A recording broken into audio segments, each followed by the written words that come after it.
Boa noite, querida juventude.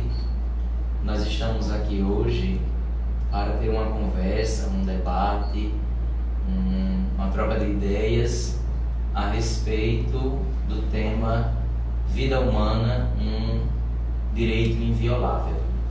E esta discussão, este debate que hoje nós vamos iniciar, está sendo provocada pela agenda do Supremo Tribunal Federal no próximo dia 24 de abril, sexta-feira, que vai julgar a ação direta de inconstitucionalidade ADI 5.581, que versa sobre a liberação do aborto em caso de Zika vírus, caso de microcefalia do bebê.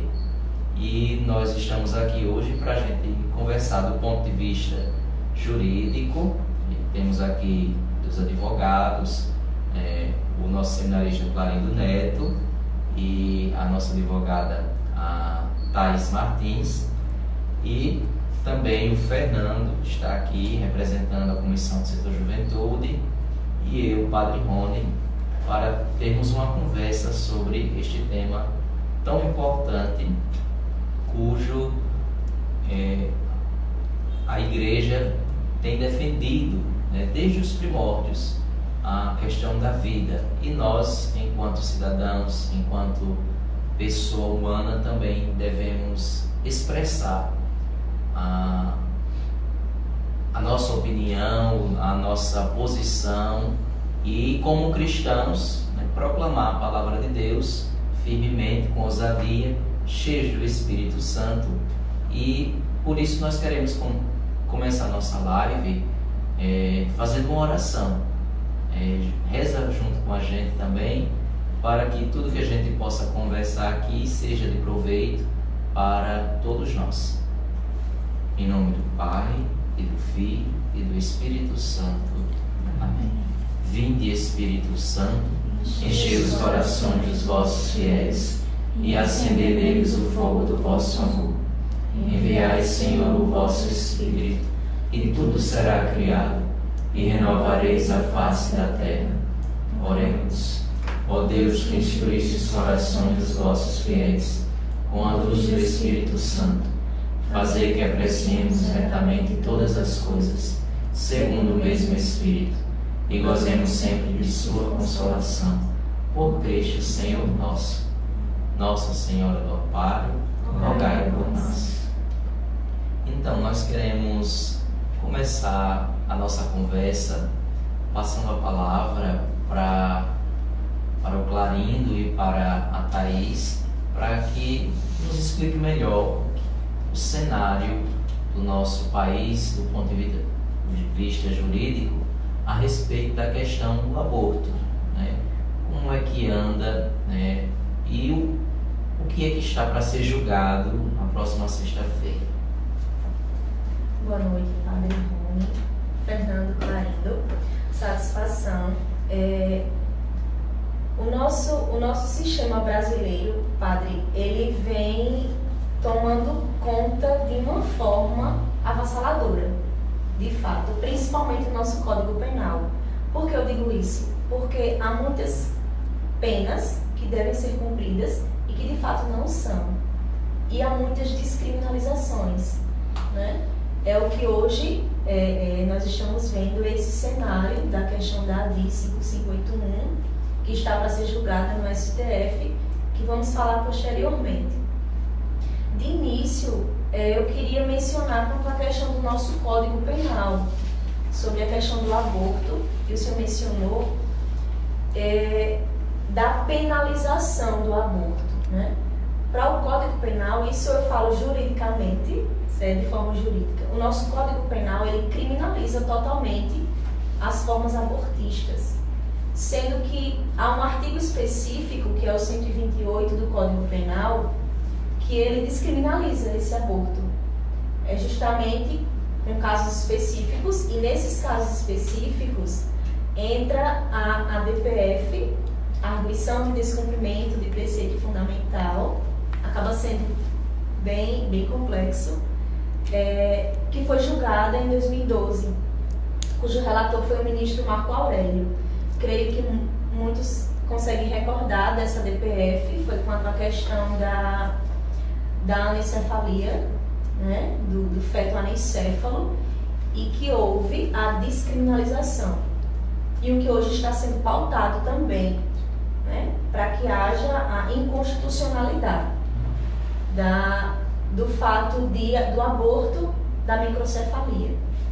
E o Supremo Tribunal Federal, à época, em 2012, quando do julgamento dessa DPF 54, entendeu que não há como criminalizar o feto anencéfalo.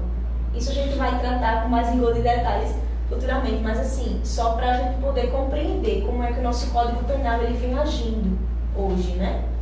E quanto à questão da não criminalização do aborto, são em casos específicos. Primeiro, esse caso da DPF, que foi incluído no nosso Código Penal, depois da aprovação do Supremo, e nós temos alguns casos específicos, como, por exemplo, a questão do estupro, né? A mulher vítima de estupro, ela possui o direito de abortar, sendo que, se ela abortar, ela não será penalizada por isso. Lembrando que o aborto ele está incluído no título de crimes dolosos contra a vida, não é isso, Clarindo? E ele vai a júri, inclusive, né? Se cometido de forma dolosa. Nesse caso, nesse artigo 128 que eu comentei, a mulher não vai a júri. Por quê? Porque não há penalização para isso. Tanto a questão se houver o aborto no caso de estupro, e também se o aborto vier cometido porque a mulher está justamente sofrendo com isso.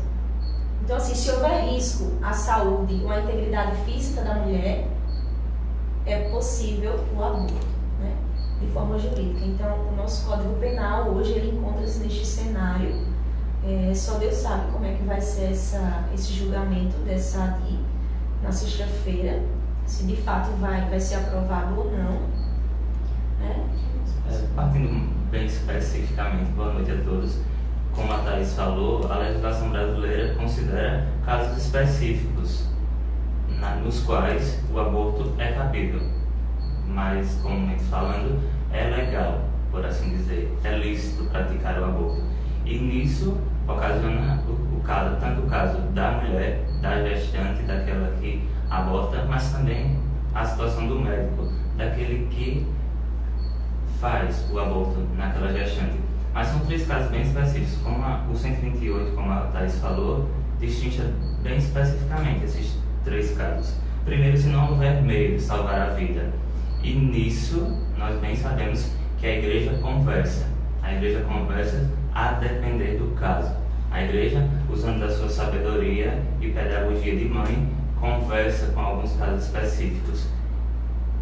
Como o padre bem falou, não tolerando qualquer tipo de aborto, mas quando se opuser o caso da preservação da vida da mulher ou do feto, obviamente a igreja vai optar, vai orientar por salvaguardar a vida da mulher, a depender do caso.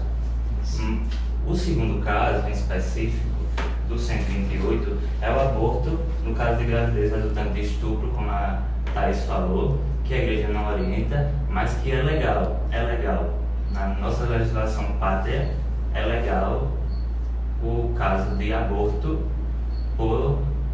em resultado de estupro. E o terceiro caso, que entrou pela DPF 54, promulgada lá em 2012, sim, é o caso dos anencéfalos, daquelas pessoas que são detectadas a partir de exames clinicológicos, que não têm capacidade cognitiva, que não têm o desenvolvimento normal do cérebro. Então, nesses três casos, a nossa legislação garante a despenalização do aborto. Inclusive, Marina, nessa DPF, o próprio Supremo disse que o feto anencéfalo ele não tem potencialidade de vida, não é isso? justamente porque não tem cérebro.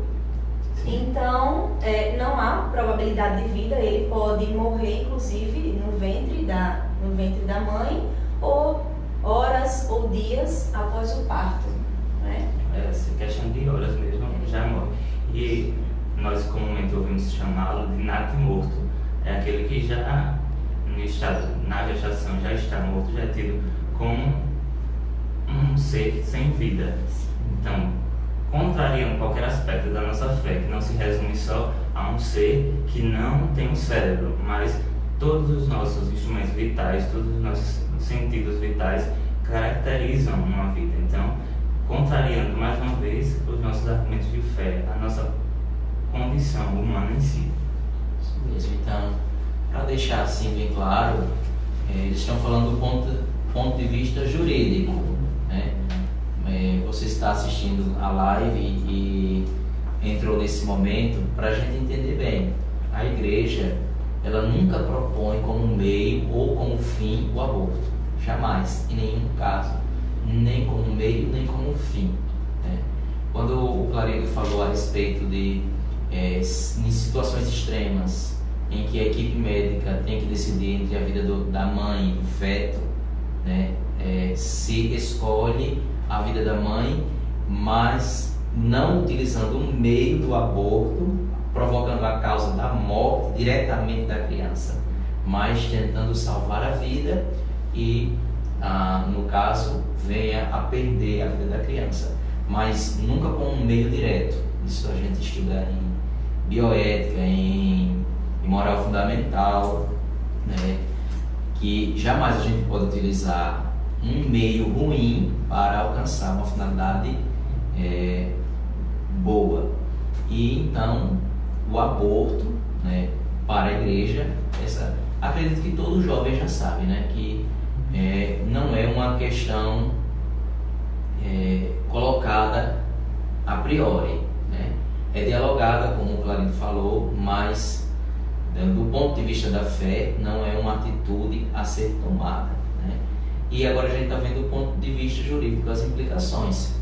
E aqui, para provocar, né, a nossa discussão, eu trago aqui o artigo 5º da Constituição, né, que do direito à vida, que traz assim na sua parte principal: todos são iguais perante a lei, sem distinção de qualquer natureza, garantindo-se aos brasileiros e aos estrangeiros residentes no país a inviolabilidade do direito à vida, à liberdade, à igualdade, à segurança e à propriedade. Então, se essa questão da microcefalia, se for aprovada essa questão do aborto, estaremos mais uma vez, assim ao meu ver, estaremos mais uma vez a ferir esse princípio da Constituição brasileira. Estamos totalmente ferindo, porque nós estamos ferindo o artigo 5º, como bem mencionado, estamos ferindo o artigo 1º da Constituição, que fala da dignidade da pessoa humana, né? Assim, mesmo no feto anencéfalo, ali bate o coração, ali nós temos todos os órgãos vitais. Há a ausência de cérebro, né? Thaís, seria bom tratar, boa noite minha gente também, essa questão da dignidade da pessoa humana, mas no caso da mulher, né? A questão da dignidade, a preservação da dignidade da mulher diante do feto lá, como fazer esse paradoxo, criar não uma harmonia, né? Mas justificar aqui o que a gente está tentando fazer para que se entenda. Então, Fernando, isso é muito complexo, porque assim, complexo que deveria, na verdade, tornar-se muito simples, né? O que se pretende é sobrepor a dignidade da mulher, né? Não é à toa que nessas decisões do STF, sejam elas quais forem, o feto ele é sempre tratado como segundo plano, né? O feto anencéfalo, a pessoa com microcefalia, feto com microcefalia, tudo isso é como se fosse uma coisa e não um ser. Não é, Clarindo? Como nós vimos discutindo, isso vem isso vem muito à tona porque sempre vem a questão da integridade física, a integridade psicológica, a integridade e a integridade da mulher. Mas nós também temos que recordar... Podemos dizer que é a cultura do descarte. É a cultura do descarte, justamente. Essa é a cultura do descarte lá do bebê, da criança, né, que já foi gerada. Então. Porque assim, é como se não tivesse direitos, né? Juridicamente falando. Quando é que um ser, ele está apto a partir da concepção. Deu-se a concepção de forma jurídica, o que eu digo, então ele já tem direitos, ele já tem deveres, porque inclusive eu posso fazer uma doação para um feto, eu posso, entende? Lógico, com as devidas ressalvas. Então assim, isso é muito complexo, Fernando, porque somente vem se sobrepondo à dignidade da mulher. Lógico que tem que sim falar sobre a dignidade, sobre a responsabilidade, sobre o respeito com o corpo da mulher. Mas também nós não podemos esquecer do respeito ao feto, né? Nossa questão jurídica, infelizmente, padre, ela está sendo muito elevada, mais do que a nossa questão cristã. Né? Infelizmente é o que mais está sobrepondo. Interessante. Sobre argumentos a favor da vida, ainda que não tivesse fé, né? Eu estava pensando, se eu não fosse uma pessoa de fé, um descrente, um ateu, mas apenas do ponto de vista científico, retirando o dado da fé, quando acontece a concepção, né, por causa dos estudos da biologia, a gente viu que uma fita de DNA do espermatozoide do pai se une à fita de DNA do óvulo da mãe, e há um momento de encaixe genético. As fitas se encaixam e ali há uma nova unidade biológica. Não é mais parte integrante do corpo da mãe, nem uma parte do corpo do pai. Possui características genéticas dos dois, 100%, 50% da mãe e 50% do pai. Mas há ali, naquele momento, um novo indivíduo biologicamente falando. Então, que se desenvolve, né, que começa a divisão celular, né, e que depois vai tomando forma, e de acordo com vai passando as semanas, vai ganhando e vai se desenvolvendo. Então, do ponto de vista biológico, não tenho nenhuma dúvida que ali é uma vida humana. O conceito de pessoa humana, né, dado por Boécio na Idade Média, dizia que a pessoa é uma substância individual de natureza racional. Há uma unidade pensante. Então, pessoa seria isso. E na medida que o ser humano vai se desenvolvendo dentro da barriga da mãe, ele começa a ter a produção cerebral, né? Mas será que a vida humana, né, a pessoa humana, já não começa no momento da concepção?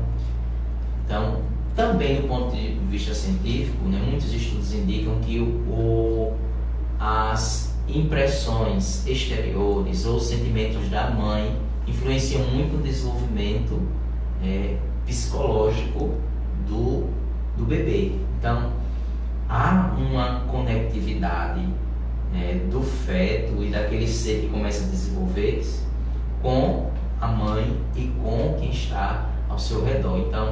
Então é um novo ser.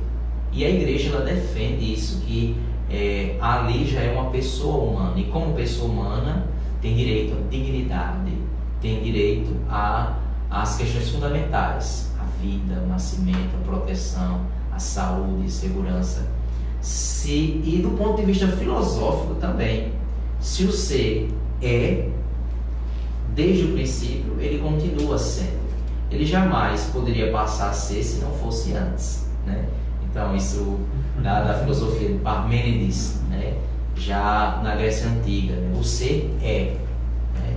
E está sempre em movimento, segundo Heráclito, mas se desenvolve esse ser humano desde o princípio. Se fosse assim, se não tivesse esse desenvolvimento, nós poderíamos considerar pessoas que têm mais dignidade e outras que têm menos dignidade. Mas se todos nós somos seres humanos, pessoas humanas, nós temos uma dignidade igual. Esse é um princípio fundamental para a existência humana e para que a gente possa viver em sociedade. É a igualdade. Igualdade perante a lei. Todos são iguais, desde a concepção até o momento de sua morte física, né? Então, todos aí é que está, todos são iguais, então a gente vai colocar as aspas. Porque nessas discussões de ADPFs, de ADIs, todos não estão sendo iguais, né? Está havendo aí uma distinção enorme, uma distinção avassaladora quanto a isso. Porque acho que deveria até ser retirado esse artigo 5º, porque ele não é respeitado.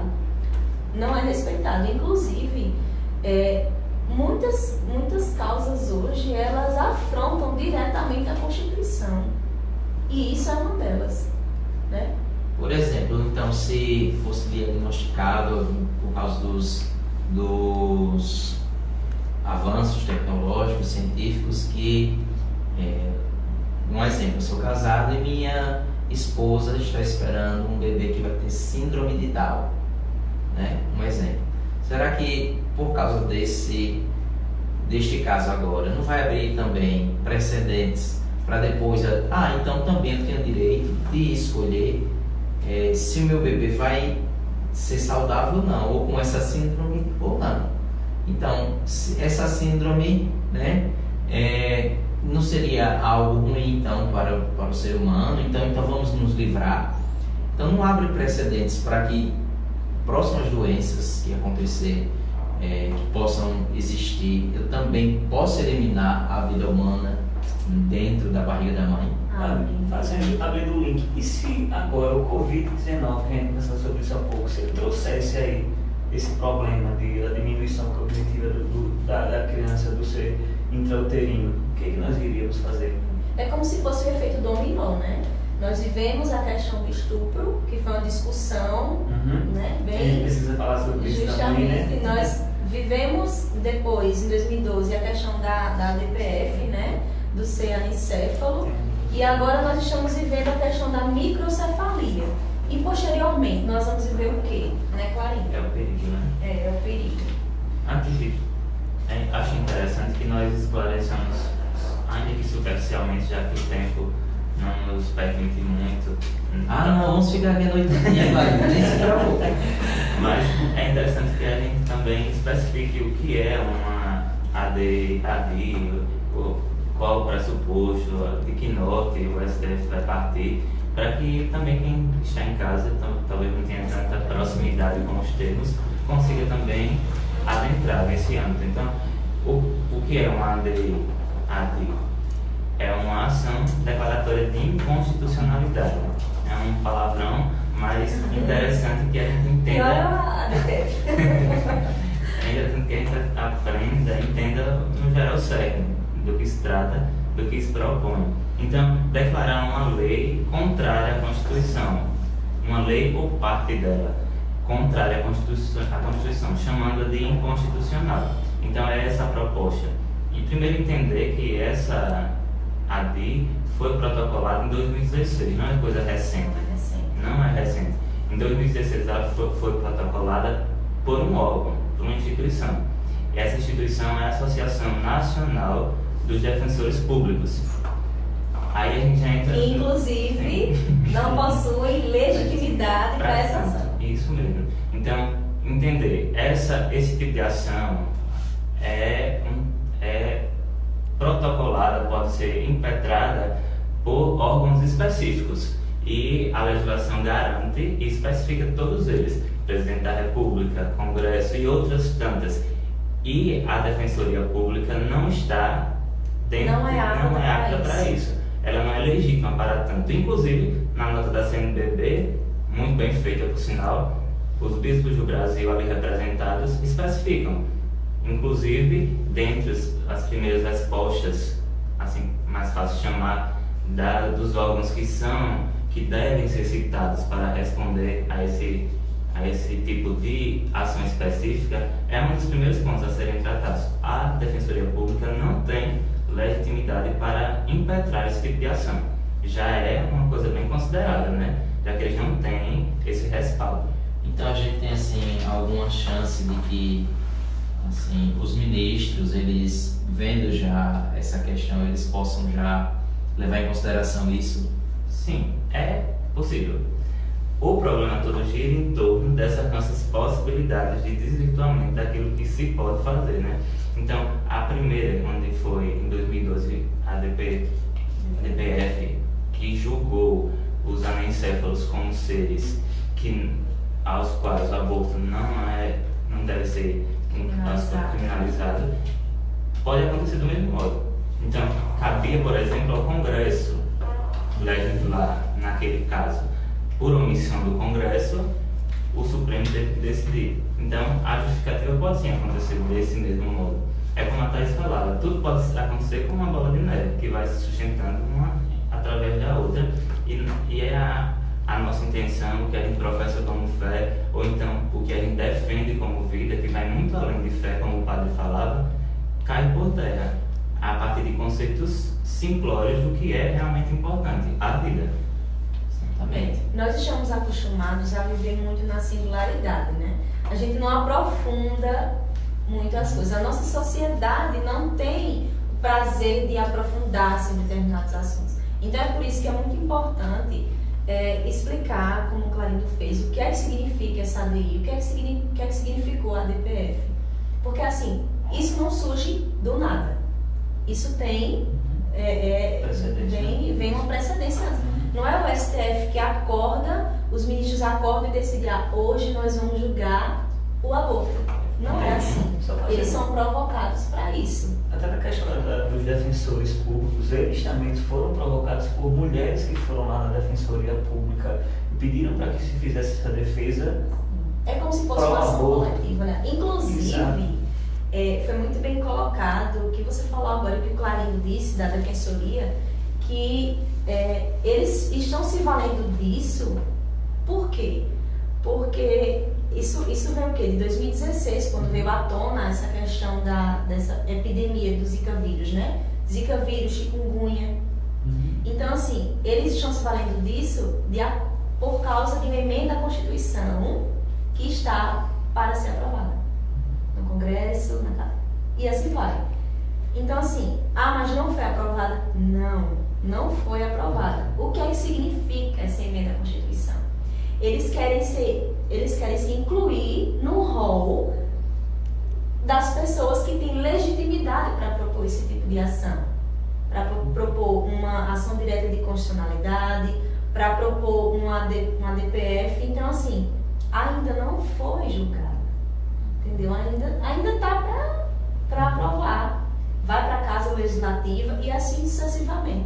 Então, eles estão se valendo disso, né? Então já houve. Agora sim, detalhe: o nosso Supremo, o Supremo Tribunal Federal, ele não pode ser o órgão legislador. Ele tem que cumprir, tem que fazer a parte dele, não é isso? Justamente. Então, assim, como é que ele vai? Ele tem um papel e ele vai legislar, porque o nosso órgão legislativo. Por isso que eu disse, é um tema muito complexo, né? E assim, é necessário adentrar nisso, porque essa ADI, ela não vem falar somente do aborto. Tem causas anteriores até chegar a esse ponto do aborto. É o que a gente vinha discutindo anteriormente. Então, é muito importante que a nossa sociedade se atenha a esses pontos e se aprofundem, porque não é só de forma superficial. Porque muitos diziam assim, não, vamos ver o que é que vai dar. Depois eu vejo se foi legalizado o aborto ou não. Mas não é assim, gente. Porque é uma vida, né? Então, assim, é como um casamento. Como o casamento vem do nada? Não. Vem toda uma preparação, vem do namoro, é como a vida. A vida vem do nada? Não. Vem da concepção e assim sucessivamente. Então é necessário que haja, que a sociedade tenha interesse de saber por que aconteceu isso, né, Clarindo? Por que essa ali? E eu acho interessante também, Thais, já que você adentrou nos aspectos dessa ação, que a gente distingue, porque é bem interessante, muito embora seja um documento rebuscado, talvez nós não consigamos, nós todos, adentrar, talvez por não conhecer alguns termos jurídicos, mas é interessante que a ação propõe pontos específicos. Por sinal, o aborto é o último e passa bem despercebido, se nós pudéssemos adentrar, muito embora nós saibamos a importância da vida. Mas os pontos primeiros tratam em específico de um respaldo, de um pedido de respaldo por parte da sociedade ali representada pelos defensores públicos para com aquelas famílias acometidas pelo Zika vírus e os eventuais problemas que viessem aos fetos por causa da doença.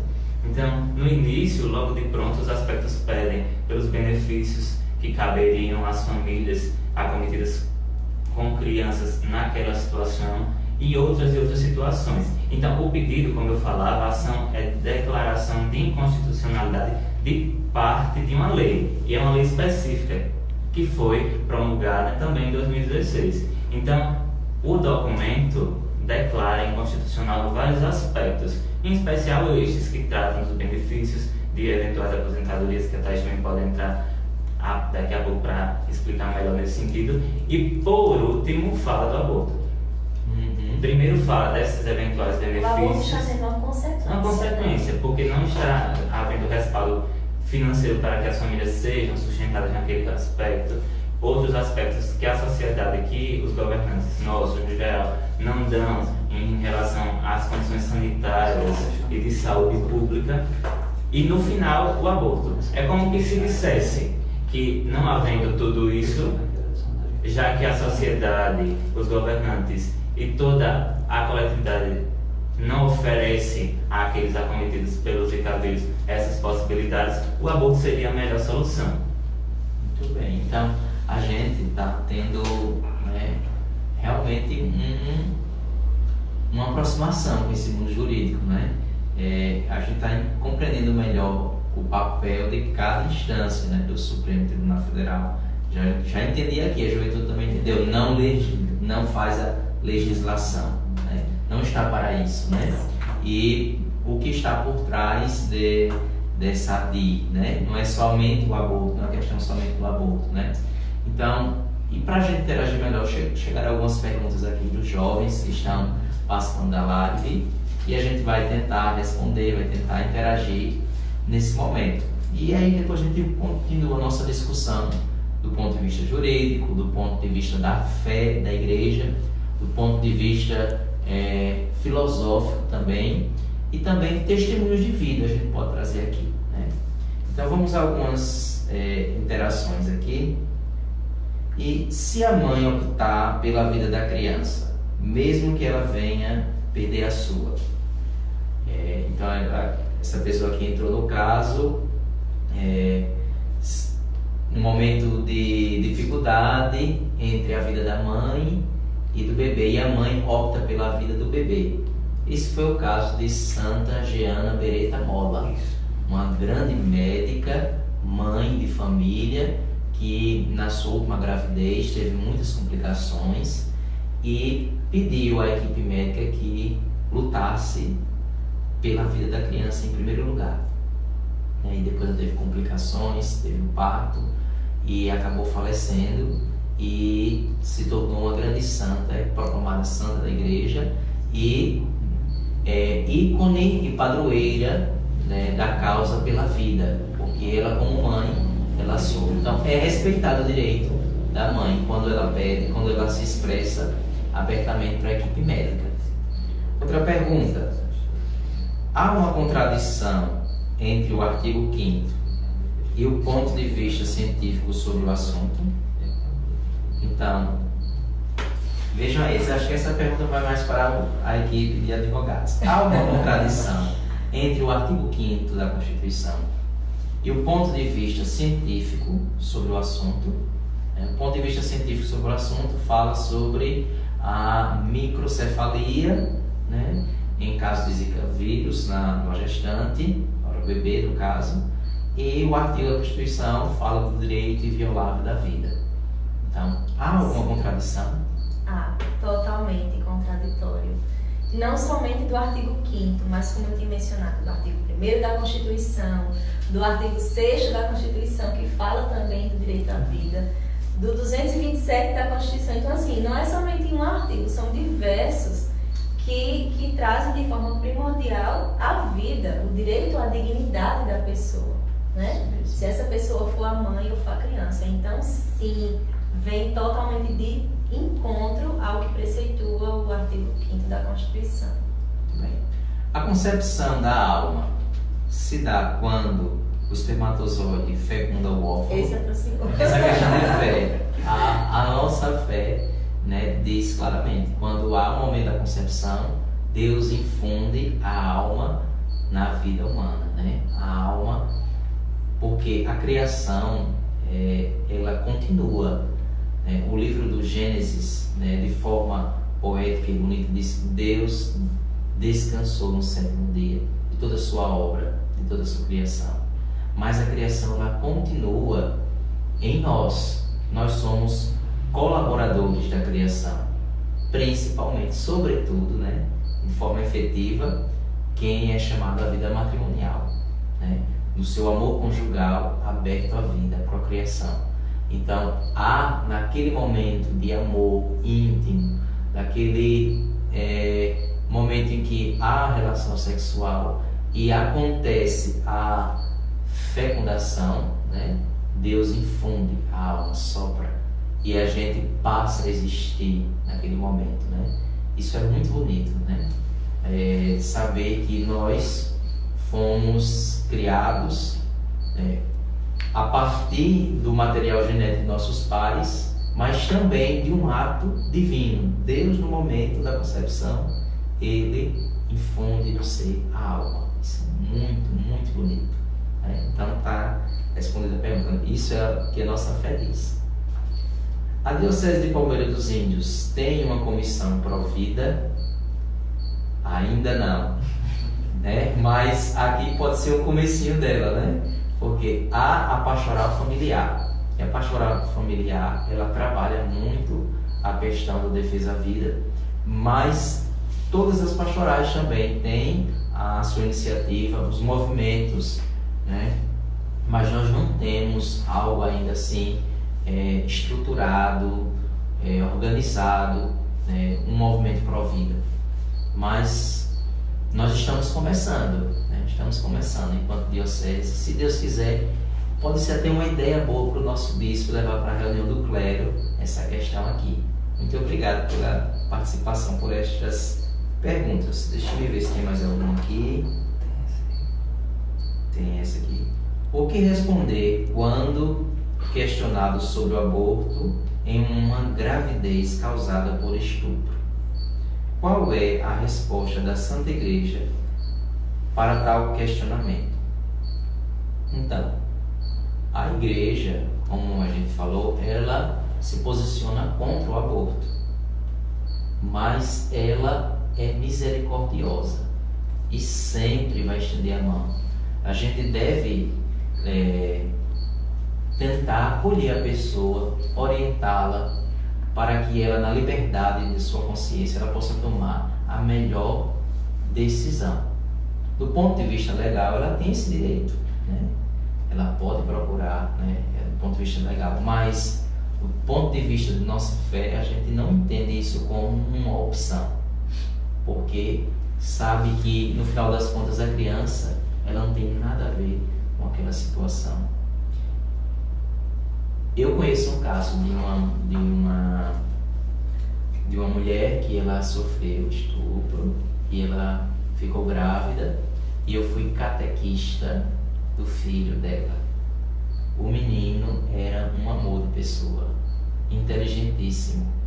Ela decidiu ter, né? Ela não recusou esse direito a ele, e depois ela conseguiu amá-lo como mãe. Então o amor foi mais forte, o amor de mãe foi mais forte e venceu a questão do trauma, do estupro. O aborto nunca vai ser uma solução, porque vai deixar 2 traumas. O trauma do estupro vai permanecer e o trauma do aborto. Porque enquanto padre, né, faço atendimento espiritual, e quantas pessoas, né, que passaram por esta situação, né, e vem e diz assim, o arrependimento, padre, né? E eu lembro da misericórdia de Deus. O Papa Francisco lembra a todos nós que as pessoas que sofrem e que passaram por estupro ou que cometeram aborto são acolhidas na misericórdia de Deus. Elas podem tomar um novo direcionamento na vida, se arrepender, viver, né? Então a igreja, ela não simplesmente diz somos contra o aborto. Não é só simplesmente isso. A igreja, ela é mãe, e como mãe ela acolhe, ela protege, ela cuida da vida do começo ao fim, né? E isso infelizmente não é divulgado. Isso acham apenas que a gente veio aqui para gritar contra o aborto, mas não é somente isso. Vê o todo da pessoa, né? E há iniciativas em muitas dioceses que cuidam de mães assim, né, que passaram por essa dificuldade, né, de mulheres que passaram por esses traumas. Só complementando essa questão, além de cuidar das mães, muitas dioceses cuidam dos filhos também. No caso, depois da gestação que a criança nasce, a igreja tem organizações que cuidam da criança. Quando o Estado não chega, que deve ser, um dever do Estado, né, cuidar lá da criança que nasceu, muitas dioceses têm esses espaços, essas casas de acolhimento. A gente vai até entrar em um ponto mais complexo agora, a partir dessa discussão, a gente conversava sobre isso agora, da questão jurídica, que o Estado pode alegar que não tem o recurso necessário para isso, tá? Mas não tem o recurso necessário para cuidar da criança, mas pode abrir para clínicas de aborto, para laboratórios que vão produzir medicamentos que vão fazer com que o aborto aconteça. Então, como o padre já falou, o aborto não tem espaço, né, na nossa discussão enquanto cristão católico, né? Então, se depois quiser discorrer sobre essa questão dos problemas que o Estado traz para nós em referência a acolher a criança, né? Acho que é muito válido agora. Um problema assim já, objeção de consciência, por exemplo. Nós sabemos que a maioria dos nossos profissionais, como a maioria dos brasileiros, né, tem bases cristãs, né? Bases cristãs e valores, né? Apesar da mídia achar que o brasileiro não tem esses valores cristãos, mas tem sim, né? E se fizer a pesquisa vai ver que tem, né? Então muitos médicos, enfermeiros, né, vamos supor, eles podem entrar com um recurso de objeção de consciência para não realizar aquele ato, o aborto, por exemplo. Então, aí é que tá, padre. Essa questão dele entrar com ação para não realizar o aborto. Primeiro, isso demanda muito tempo, porque uma ação judicial não é resolvida assim da noite para o dia. Segundo, se a mãe estiver no rol do que nós comentamos de que ela não será penalizada e o médico também não será penalizado, ele tem que realizar o aborto. Isso juridicamente falando. Se ela estiver, no caso de estupro, belíssima a sua fala quanto à questão da igreja. Vou falar quanto à questão jurídica. Infelizmente, quanto à questão do aborto, a mulher ela pode sim, quanto à questão do estupro, a mulher pode sim abortar. Então, se ela for à procura de um médico, agora, aí é que tá. Você poderia perguntar, mas como é que a mulher vai provar que foi vítima de estupro? Aí vem a questão do laudo do IML, que vai demonstrar de fato que houve um rompimento, que ela foi vítima de estupro, que ela foi lesionada, todo esse procedimento. Então, assim, tá vendo que não é tudo muito simples e superficial, né? Sempre tem, não é somente a pontinha do iceberg. Imagina, então, se eu sou médico, né, tenho esse valor, de repente chega um caso para mim desse, e eu, enquanto cristão, me recuso a fazer isso. Inclusive, ele pode ser responsabilizado pela recusa. Eu né? prefiro ser preso. Se ele se recusar, ele pode ser responsabilizado. A gente já tem exemplos dos países onde, nos Estados Unidos e na Rússia, onde ele já é legalizado, né? Na verdade. E o médico precisa fazer.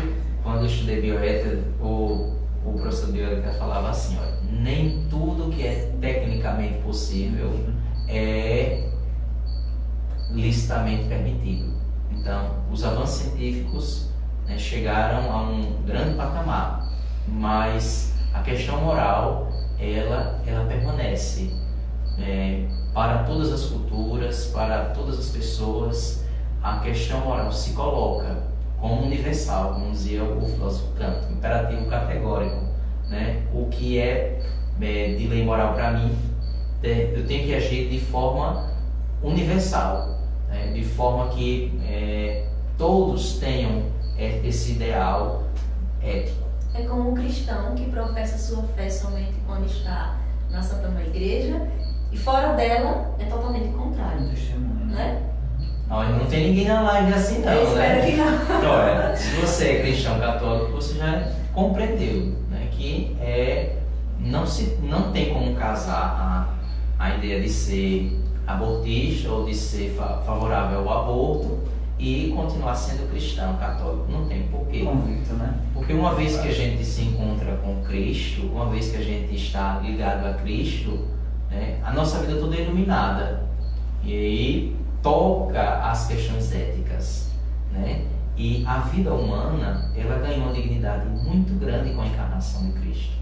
Se ela já tinha dignidade desde o momento da criação, porque somos criados à imagem e semelhança de Deus, depois que Cristo se encarna, a dignidade humana, ela é elevada, porque Deus se fez homem, né? Deus assumiu a natureza humana, e desta forma houve um intercâmbio de dons do céu e da terra.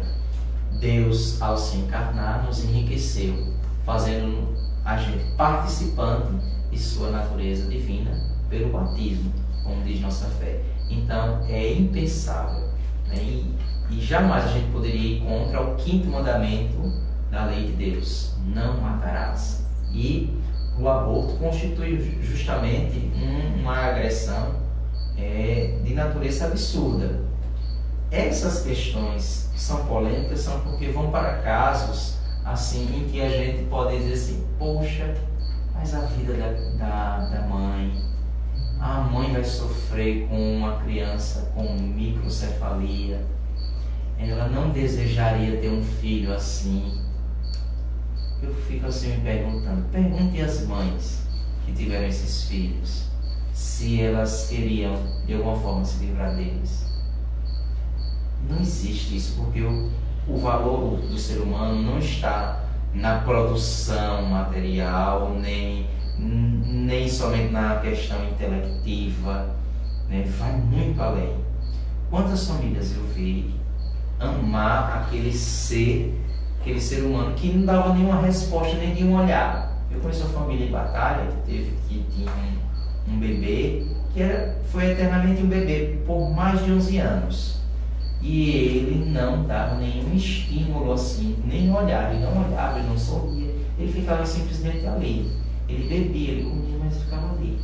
Mas o amor e o carinho com que a família cuidava da vida humana, daquela pessoa humana, a mesma coisa de um idoso que está acamado, não perdeu a sua dignidade, pelo contrário, agora necessita de cuidados especiais. Isso faz da gente realmente humanos, quando a gente tem a dimensão do cuidado com a vida, e não colocando em primeiro lugar a produção humana, não colocando em primeiro lugar a tarefa, o exercício, porque se fosse assim, então só teria o direito as pessoas que trabalham, e quando parassem de trabalhar e não produzissem mais, deveriam ser eliminadas da sociedade porque só são um peso.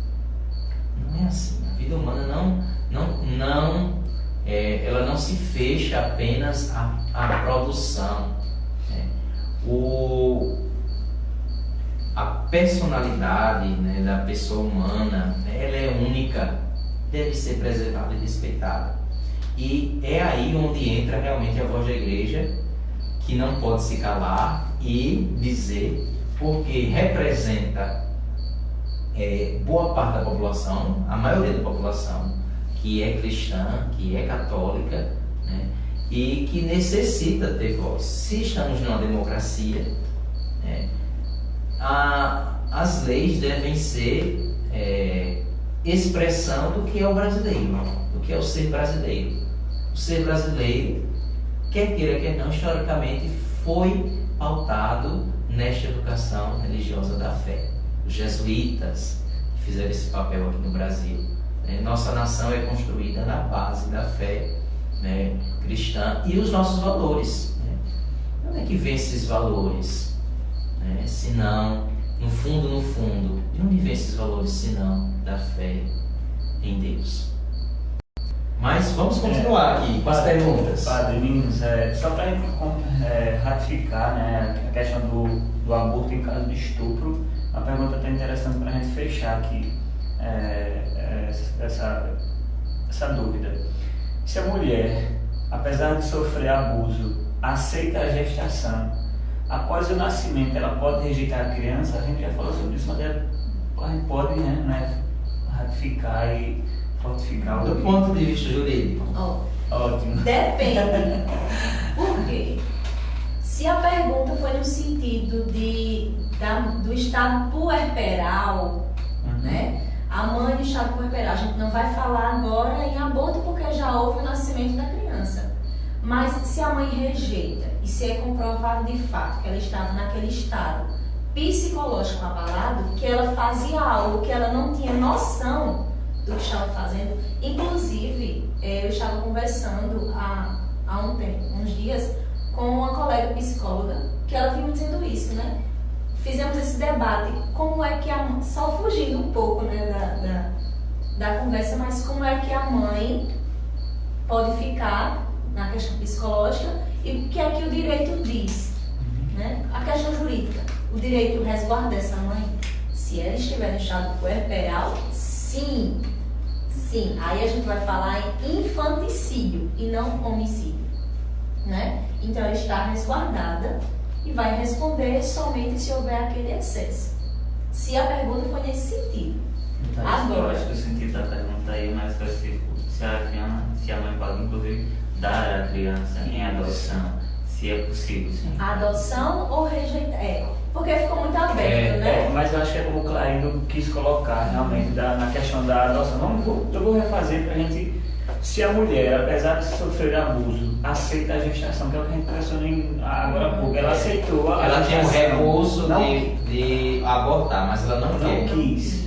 Mas ela vai ter uma intenção de depois não criar esta criança. Tá, eu acho que isso vem de onde? Como a gente está tratando do setor juventude, nos nossos debates, nos nossos movimentos, fala-se muito sobre, a mulher vai passar 9 meses naquela gestação, lembrando do abuso que ela sofreu, do estupro, ela vai sofrer emocionalmente, psicologicamente por aquela violência, e depois ela vai ter a criança e fala-se o seguinte, eu vou passar a minha vida inteira lembrando da pessoa que provocou aquilo quando eu olhava pro meu filho. Vai não. Entenda, padre?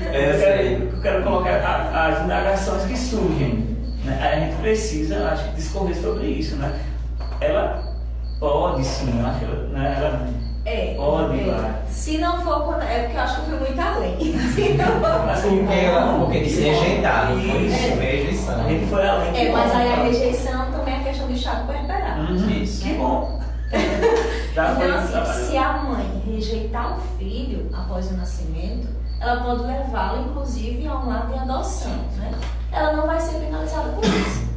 Porém, se ela chegar com a criança para um lar adotivo, quais os procedimentos que devem ser feitos, que não são, infelizmente? Primeiro, procura-se o pai. Se não se sabe o paradeiro do pai, estende-se a família.